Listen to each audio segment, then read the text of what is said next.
ಶ್ರೀಶೈಲ ಗುರುತು ಬಿಳಿಯ ಚಿಹ್ನೆ ಇರುವುದು ನೋಡಮ್ಮ. ನಿಮ್ಮ ಕಾಲಲ್ಲಿರು ಕಾಲುಂಗರಿರುವುದು ಶ್ರೀಶೈಲ ಗುರುತಮ್ಮ. ನಿಮ್ಮ ಕಾಲಲ್ಲಿರು ಕಾಲುಂಗರಿರುವುದು ಶ್ರೀಶೈಲ ಗುರುತಮ್ಮ. ಕಾಶಿ ಗುರುತು ನಿಮ್ಮ ಕೈಯಲ್ಲಿರು ಕಂಕಣ ಹಳದಮ್ಮ.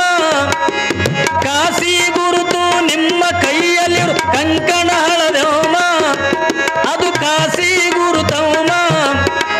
ಪಂಚಾಚಾರ್ಯರ ಪೀಠಕ್ಕೆ ನೀನು ಜಗದ್ಗುರುಗಳ ಪೀಠಕ್ಕೆ ನೀನು ನಮಿಸಬೇಕಮ್ಮ. ಹತ್ತಿ ಕಡೆಗೆ ಬತ್ತಿ ಕಡೆಗೆ ಬಾಬನೂರು ಬಸವನು ಕೈ ಕೈ ಧೂಳ್ಗೈ ಪಂಚೌ ಪಗಡಂ ಎದಿ ಮ್ಯಾಲ ಮಿಂಚು ಜಗದ್ಗುರು ಕುಂಕುಮ. ಇದು ಹುಡುಗರಾಟವಮ್ಮ, ಇದು ಹುಡುಗರಾಟವಮ್ಮ, ಹುಡುಗರಾಟವಮ್ಮ.